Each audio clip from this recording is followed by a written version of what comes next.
ನಮಸ್ಕಾರ, ಎಲ್ಲರಿಗೂ ಕನ್ನಡತಿ ಅಡುಗೆ ಚಾನಲ್ಗೆ ಸ್ವಾಗತ. ಬರೋ ದೀಪಾವಳಿ ಹಬ್ಬಕ್ಕೆ ನಾನು ಹೊಸ ಥರದ ತಿಂಡಿಯನ್ನು ಮಾಡಿ ತೋರಿಸ್ತಾ ಇದ್ದೀನಿ ರೀ. ನೀವು ಬೇರೆ ಬೇರೆ ರೀತಿಯಲ್ಲಿ ದೀಪಾವಳಿ ಹಬ್ಬದ ವಿಶೇಷ ತಿಂಡಿಗಳನ್ನ ಮಾಡಿರ್ತೀರಿ.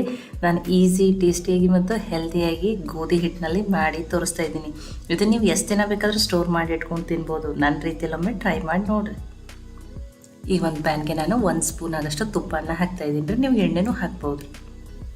ಇಲ್ಲಿ ನಾನು ಮೆಂತ್ಯ ಸೊಪ್ಪನ್ನು ತೊಳೆದ್ಬಿಟ್ಟು ಸಣ್ಣದಾಗಿ ಕಟ್ ಮಾಡಿ ತೊಗೊಂಡಿದ್ದೀನಿ ರೀ. ನಾನು 2 ಬೌಲಾಗಷ್ಟು ಮೆಂತ್ಯ ಸೊಪ್ಪನ್ನು ತೊಗೊಂಡಿದ್ದೀನಿ ರೀ.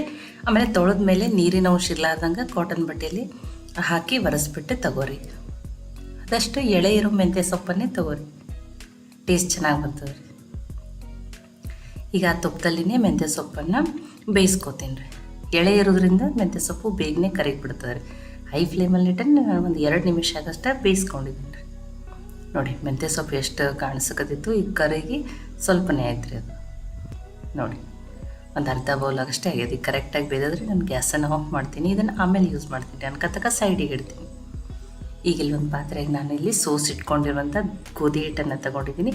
ಈ ಬಟ್ಲೆ ನಾನು 1.5 ಬಟ್ಲಾಗಷ್ಟೇ ಗೋಧಿ ಹಿಟ್ಟನ್ನು ತೊಗೊಂಡಿದ್ದೀನಿ. ನೀವು ಆಶೀರ್ವಾದ ಆಟ ಅನ್ನೋದನ್ನು ತೊಗೋಬೋದು. ನೋಡಿ, 1.5 ಬಟ್ಲಾಗಷ್ಟು ಗೋಧಿ ಹಿಟ್ಟನ್ನು ಹಾಕ್ತಾಯಿದ್ದೀನಿ. ಇದಕ್ಕೆ ಅರ್ಧ ಬಟ್ಲಾಗಷ್ಟು ಸಣ್ಣ ರವೆ, ಏನು ಉಪ್ಪಿಟ್ಟು ರವೆ ಅಂತ ಕರಿತೀವಲ್ಲ ರೀ, ಅದನ್ನು ಹಾಕ್ತಾಯಿದ್ದೀನಿ. ಇದು ಹಸಿ ರವೆ. ಇದರಿಂದ ತುಂಬಾ ಕ್ರಿಸ್ಪಿನೂ ಆಗ್ತಾವೆ, ಟೇಸ್ಟು ಚೆನ್ನಾಗಿ ಬರ್ತದೆ ರೀ. ನೀವು ಚಿರೋಟಿ ರವೆನಾದರೂ ಹಾಕ್ಬೋದು. ರುಚಿಗೆ ತಕ್ಕಷ್ಟು ಉಪ್ಪು, ಒಂದು ಅರ್ಧ ಸ್ಪೂನಾಗಷ್ಟು ಕಾಳು ಮೆಣಸಿನ ಪುಡಿಯನ್ನು ಹಾಕ್ತಾಯಿದ್ದೀನಿ ರೀ. ಫ್ಲೇವರ್ ಚೆನ್ನಾಗಿ ಬರ್ತದೆ ರೀ.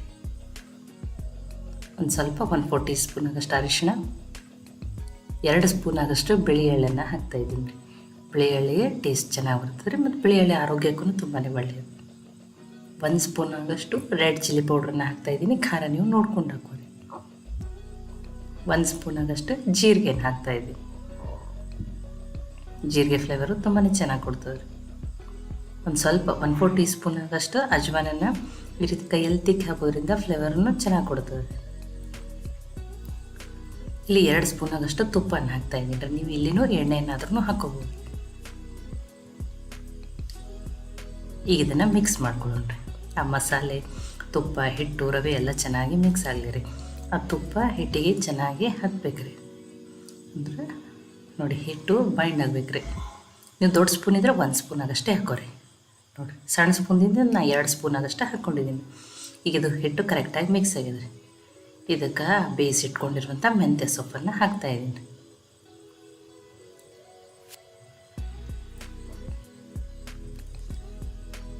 ಈಗ ಮೆಂತ್ಯ ಸೊಪ್ಪನ್ನು ಹಿಟ್ಟಿನಲ್ಲಿ ನೀಟಾಗಿ ಮಿಕ್ಸ್ ಮಾಡ್ಕೊಳ್ಳೋದು. ಅದು ಬೇಯ್ದ ಮೇಲೆ ಮೆತ್ತಗಾಗಿ ಇದನ್ನಾಗಿರ್ತದೆ ರೀ. ಅದೆಲ್ಲ ಹಿಟ್ಟಿಗೆ ನೀಟಾಗಿ ಹತ್ತಬೇಕು. ಆ ರೀತಿ ಅದನ್ನು ಫಸ್ಟ್ ಉದುರಾಗಿ ಮಾಡಿಕೊಂಡು ಮಿಕ್ಸ್ ಮಾಡ್ಕೊಳ್ಳೋದು. ನೋಡಿ, ಹೀಗೆ ಹಿಟ್ಟಿಗೆ ಆ ಮೆಂತ್ಯ ಸೊಪ್ಪನ್ನು ಕರೆಕ್ಟಾಗಿ ಮಿಕ್ಸ್ ಆಗಿದ್ದಾರೆ. ಇದಕ್ಕೀಗ ಸ್ವಲ್ಪ ನೀರನ್ನು ಹಾಕಿ ಹಿಟ್ಟನ್ನು ಕಲಸಿ ರೆಡಿ ಮಾಡ್ಕೊತೀನಿ ರೀ. ನಾನು ತುಂಬ ಗಟ್ಟಿನೂ ಮಾಡಲ್ಲ, ತುಂಬ ಸಾಫ್ಟೂ ಮಾಡಲ್ಲ. ಚಪಾತಿ ಹಿಟ್ಟಿನ ಹದಕ್ಕೆ ಥರನೇ ಹಿಟ್ಟನ್ನು ಕಲಸಿ ರೆಡಿ ಮಾಡ್ಕೊತೀನಿ. ನಾನು ನಿಮಗೆ ತೋರಿಸ್ತೀನಿ. ಒಮ್ಮೆಲೆ ನೀರು ಹಾಕೋಬೇಡ್ರಿ, ಸ್ವಲ್ಪ ನೀರನ್ನು ಹಾಕಿರಿ, ಹಿಟ್ಟು ಕಲಸಿ ರೆಡಿ ಮಾಡ್ಕೊಳ್ಳಿ.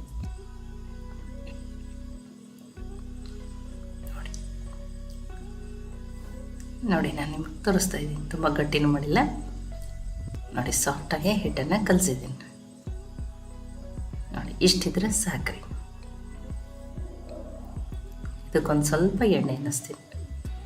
ಹಿಟ್ಟು ಚೆಂದಾಗಿನೂ ನೆನೀತದೆ ರೀ, ಮತ್ತು ಅದರೊಳಗೆ ಹಾಕಿರುವ ರವೆನೂ ಚೆಂದಾಗಿ ನೆನಿಬೇಕು ರೀ ಅದು. ನೋಡಿ, ಇದನ್ನು ಮುಚ್ಚಿ ಒಂದು 10 ನಿಮಿಷ ತೆಗೆದಿಡ್ತಾಯಿದ್ರಿ. ಹಿಟ್ಟು ರವೆ ಚೆನ್ನಾಗಿ ನೆನಿಲಿ ರೀ. 10 ನಿಮಿಷ ಆಗಿದೆ ರೀ. ನೋಡಿ, ಹಿಟ್ಟು ಇನ್ನಷ್ಟು ಸಾಫ್ಟಾಗಿದೆ. ಅವಾಗ ಕಲಸಿದ್ಕಿತನೂ ಚೆನ್ನಾಗಿ ಸಾಫ್ಟಾಗಿದೆ. ಇನ್ನೊಂದು ಸ್ವಲ್ಪ ನಾದ್ಕೋತೀನಿ ರೀ. ನೋಡಿ, ಹಿಟ್ಟು ಎಣ್ಣೆ ಹಚ್ಚಿದ ಮೇಲೆ ಚೆನ್ನಾಗಿ ನೆನೆದು ತುಂಬಾ ಸಾಫ್ಟಾಗಿದೆ ರೀ. ಇಷ್ಟಿದ್ರೆ ಸಾಕ್ರಿ. ಇದು ಕರೆಕ್ಟಾಗಿ ರೆಡಿ ಆಗಿದೆ. ನಾನು ನಿಮ್ಗೆ ಲಟ್ಟಿಸಿ ತೋರಿಸ್ತೀನಿ. ನೋಡಿ, ಇಲ್ಲಿ ಗ್ಯಾಸ್ ಕಟ್ಟಿ ಕ್ಲೀನ್ ಇರೋದ್ರಿಂದ ನಾನು ಇದ್ರ ಮೇಲೆ ಲಟ್ಟಿಸಿ ತೋರಿಸ್ತೀನಿ, ಅಥವಾ ನೀವು ಚಪಾತಿ ಮಾಡೋ ತಗಡ ಮೇಲೇನೂ ಲಟ್ಸ್ಕೋಬೋದು. ಈಗ ಫಸ್ಟ್ ಸಣ್ಣ ಚಪಾತಿ ಸೈಜಿಗೆ ಸಣ್ಣ ಉಳ್ಳಿಗಳನ್ನ ಮಾಡ್ಕೋತೀನಿ ರೀ ನಾನು.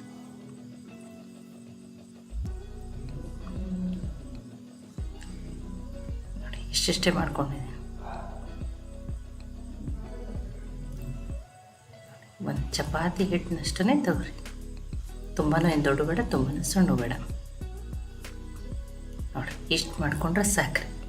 ಈಗ ಉಳಿದಿರೋದನ್ನು ರೆಡಿ ಮಾಡ್ಕೊತೀನಿ ರೀ. ನೋಡಿ ಒಮ್ಮೆಲೆ ಎಲ್ಲನೂ ಮಾಡ್ಕೊಂಡಿದ್ದೀನಿ. ಇದನ್ನು ಅನ್ಕೋತಾಗ ತೆಗೆದಿಡ್ತೀನಿ ರೀ.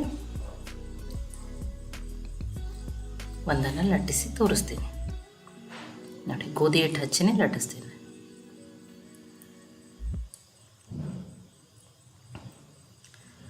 ನೋಡಿ ಚೆನ್ನಾಗಿ ತೆಳುವಾಗಿ ಲಟ್ಸೋಣ್ರಿ. ನೋಡಿ ಆದಷ್ಟು ಅದನ್ನು ತೆಳುವಾಗಿ ಲಟ್ಟಿಸ್ರಿ.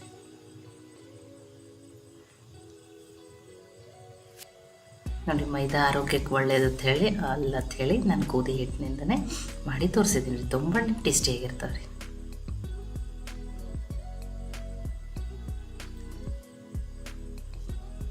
ನೋಡಿರಿ ತುಂಬಾ ತೆಳುವಾಗಿ ಲಟ್ಸ್ಕೊಂಡಿದ್ದೀನಿ ರೀ. ನೋಡಿ ಇದನ್ನು ಒಂದು ಸೈಡಿಗೆ ಇಡ್ತೀನಿ. ನಾನು ಇನ್ನೊಂದನ್ನು ನಿಮಗೆ ಲಟ್ಟಿಸಿ ತೋರಿಸ್ತೀನಿ ರೀ. ನೋಡಿ ಇದನ್ನು ಅನ್ಕದಕ್ಕೆ ಸೈಡಿಗೆ ಇಡ್ತೀನಿ. ನಾನು ಒಟ್ಟು ಇಲ್ಲಿ 3 ಲಟ್ಸ್ಕೊತೀನಿ ರೀ. 3 ಲಟ್ಸ್ಕೊಬೋದು, 4 ಲಟ್ಸ್ಕೊಬೋದು ನೀವು. ನಾನಿಲ್ಲಿ 3 ಲಟ್ಸ್ಕೊತೀನಿ. ನೋಡಿ 2 ಲಟ್ಟಿಸಿ ತೋರಿಸಿದ್ದೀನಿ ರೀ ನಾನು ನಿಮಗೆ. ಇನ್ನೊಂದನ್ನು ಲಟ್ಸ್ಕೊತೀನಿ. ಟೋಟಲಾಗಿ 3 ಲಟ್ಸ್ಕೊತೀನಿ. ನೋಡಿ ಈಗ 3 ಲಟ್ಸ್ಕೊಂಡಿದ್ದೀನಿ ರೀ ನಾನು. ನೋಡಿ ಇದಕ್ಕೆ ನಾನೇನು ಮಾಡ್ತಾಯಿದ್ದೀನಿ, ಈಗ 3 ಲಟ್ಸ್ಕೊಂಡಿದ್ದೀನಿ. ಫಸ್ಟ್ ಒಂದನ್ನು ಹಾಕಿದ್ದೀನಿ ರೀ. ಇದಕ್ಕೊಂದು ಸ್ವಲ್ಪ ಎಣ್ಣೆ ತುಪ್ಪ ಯಾವುದನ್ನಾದ್ರೂ ಹಚ್ಬೋದು ರೀ. ನೋಡಿ ಸ್ವಲ್ಪ ತೆಳುವಾಗಿ ಏನು ಮಾಡಿರಿ, ಎಣ್ಣೆನ ಹಚ್ಚಿರಿ. ನೋಡಿ ಎಣ್ಣೆ ಹಚ್ಚಿ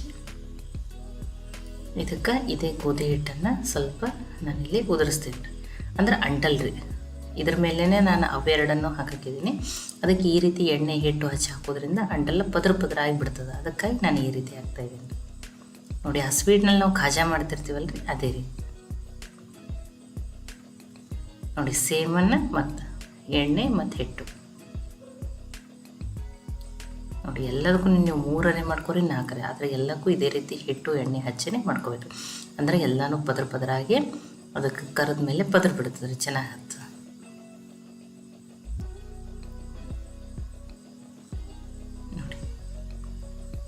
ನೋಡಿ 3 ಮಾಡಿಕೊಂಡು ಈ ರೀತಿ ಹಿಟ್ಟು ಎಣ್ಣೆನ ಸ್ಪ್ರೆಡ್ ಮಾಡ್ಕೊಂಡಿದ್ದೀನಿ. ಇದನ್ನು ರೋಲ್ ಮಾಡ್ತೀನಿ.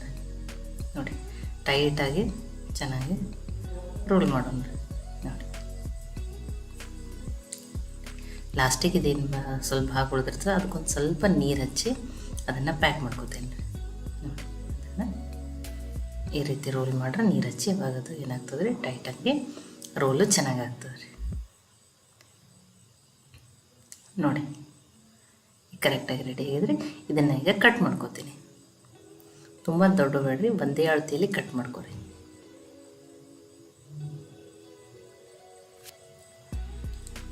ಅಥವಾ ಪಿಜ್ಜಾ ಕಟ್ರಿದ್ರೆ ಅದರಲ್ಲೇನು ಕಟ್ ಮಾಡ್ಕೋಬೋದು ರೀ. ನೋಡಿ ಇಷ್ಟೇ. ಈ ಸ್ವೀಟ್ ಖಾಜಾ ಮಾಡ್ತೀವಲ್ಲ ಅದೇ ಥರ ಈ ಶೇಪ್ ಆಗಿರ್ತಾವೆ. ಅದನ್ನೇ ನಾನು ಒಂದು ಸ್ವಲ್ಪ ರೌಂಡ್ ಶೇಪ್ ಮಾಡ್ಕೊತೀನಿ. ಮಾಡಿಕೊಂಡು ಈ ಥರ ನೋಡಿ ಪ್ರೆಸ್ ಮಾಡಿ. ನೋಡಿ ಪದರಾಗಿ ಈಗನೇ ಕಾಣಾಗ್ತದೆ ರೇಟ್ ಚೆನ್ನಾಗಿ. ನೋಡಿ ಇಲ್ಲಾಂದ್ರೆ ಅದು ಓವಲ್ ಶೇಪ್ದಲ್ಲಿ ಆಗ್ತೈತಿ. ಅದನ್ನು ಸ್ವಲ್ಪ ರೌಂಡ್ ಮಾಡ್ಕೊಂಡು ಈ ರೀತಿ ಕೈಯಿಂದ ಒತ್ತಿ ನೋಡಿ ಈ ರೀತಿ ಉಳಿದಿದ್ದನ್ನು ಅದೇ ರೀತಿ ರೆಡಿ ಮಾಡ್ಕೋತೀನಿ ರೀ. ನೋಡಿ ನೋಡಿ ಒಮ್ಮೆಲೆ ಏನು ಮಾಡ್ಕೊಂಡಿದ್ದೀನಿ, ರೆಡಿ ಮಾಡ್ಕೊಂಡಿದ್ದೀನಿ. ಈ ರೀತಿ ಎಲ್ಲನೂ ರೌಂಡಾಗಿ ಮಾಡ್ಕೊಂಡಿದ್ದೀನಿ ರೀ ನಾನು. ಇಲ್ಲ ನಿಮ್ಗೆ ಅದೇ ಶೇಪ್ ಇಷ್ಟ ಅಂದ್ರೆ ನೀವು ಅದೇ ಶೇಪ್ನಲ್ಲಿನೂ ಮಾಡ್ಕೋಬೋದು. ಈಗ ಇದನ್ನು ಒಂದು ಪ್ಲೇಟಿಗೆ ಹಾಕೋತೀನಿ ರೀ. ಇವನ್ನ ಇನ್ನೊಂದು ಸ್ವಲ್ಪ ಲಟ್ಸ್ಕೋಬೇಕ್ರಿ. ನೋಡಿ ಇದೇನು ಅಂಟಲ್ಲ, ಹಾಗೇನೆ ಲಟ್ಟಿಸ್ರಿ. ಇದಕ್ಕೇನು ಹಿಟ್ಟು ಹಚ್ಬೇಡ್ರಿ, ಯಾವುದು ಹಚ್ಬೇಡ್ರಿ. ನೋಡಿ ಇನ್ನೊಂದು ಸ್ವಲ್ಪನೇ ಲಟ್ಸ್ಕೋಬೇಕು. ಅಂದರೆ ಎಣ್ಣೆಲಿ ಕರೆದ ಮೇಲೆ ಚೆನ್ನಾಗಿನೂ ಬೇಯ್ತದೆ. ಈ ರೀತಿ ಪದರಾಗಿ ಕಾಣ್ತದೆ ರೀ. ನೋಡಿ ಇಲ್ಲೇ ಪದರಾಗಿ ಕಾಣಕತ್ತಿಲ್ಲ. ನೋಡಿ ಇನ್ನೊಂದನ್ನು ಲಟ್ಟಿಸ್ಕೊತೀನಿ ನಾನು. ತುಂಬ ಏನು ಲಟ್ಟಿಸ್ಬೇಡ್ರಿ, ಸ್ವಲ್ಪ ಲಟ್ಟಿಸಿದ್ರೆ ಸಾಕ್ರಿ. ನೋಡಿ ಬೇಯೋ ಮುಂದೆ ಜಲ್ದಿ ಬೇಯ್ತದೆ ಈ ರೀತಿ ಇತ್ತಂದ್ರೆ. ಯಾವ ಉಳಿದದನ್ನು ಲಟ್ಟಿಸಿ ರೆಡಿ ಮಾಡ್ಕೊತೀನಿ ರೀ ನಾನು. ನೋಡಿ ಎಲ್ಲನ ಸ್ವಲ್ಪ ಲಟ್ಟಿಸಿ ರೆಡಿ ಮಾಡ್ಕೊಂಡಿದ್ದೀನಿ ರೀ. ಆಲ್ರೆಡಿ ಎಣ್ಣೆನೂ ಕಾಯ್ಲಿಕ್ಕೆ ಇಟ್ಟಿದ್ದೀನಿ ನಾನು. ನೋಡಿ ಎಣ್ಣೆನೂ ಪರ್ಫೆಕ್ಟಾಗಿ ಕಾಯ್ದದ್ರಿ. ಕಾಯ್ದ ಮೇಲೆ ಗ್ಯಾಸು ಲೋ ಫ್ಲೇಮ್ದಲ್ಲಿ ಇಟ್ಟೇ ಕರೀರಿ. ಇದ್ರ ಪದರ ಆಗಿರೋದ್ರಿಂದ 3 ಪದರ ಇರ್ತದಲ್ಲ, ಚೆನ್ನಾಗಿ ಬೇಯಬೇಕು. ಇಲ್ಲಾಂದ್ರೆ ಮೇಲೆ ಲೇಯರ್ ಅಷ್ಟೇ ಬೇಯ್ದಿರ್ತಾರೆ, ಒಳಗಡೆಯಿಂದ ಹಸಿರೆ ಉಳಿದಿರ್ತಾರೆ ಅಥವಾ ಮೆತ್ತಗಾಗ್ತದೆ ಆಮೇಲೆ. ಅದಕ್ಕೆ ಲೋ ಫ್ಲೇಮ್ನಲ್ಲಿ ಇಟ್ಟೇ ಕರೀರಿ.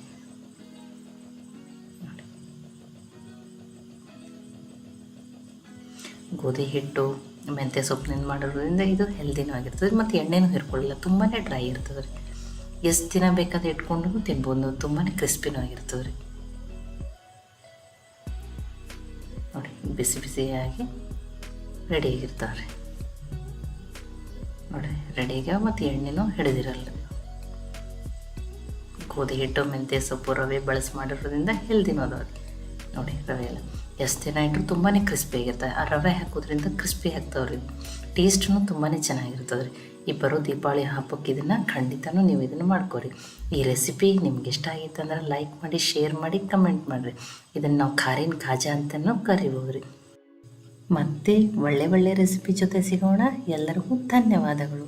ಕನ್ನಡತಿ ಅಡುಗೆ ಚಾನಲನ್ನು ಸಬ್ಸ್ಕ್ರೈಬ್ ಮಾಡಿ, ಬೆಲ್ ಐಕಾನ್ ಪ್ರೆಸ್ ಮಾಡೋದನ್ನು ಮರಿಬೇಡ್ರಿ.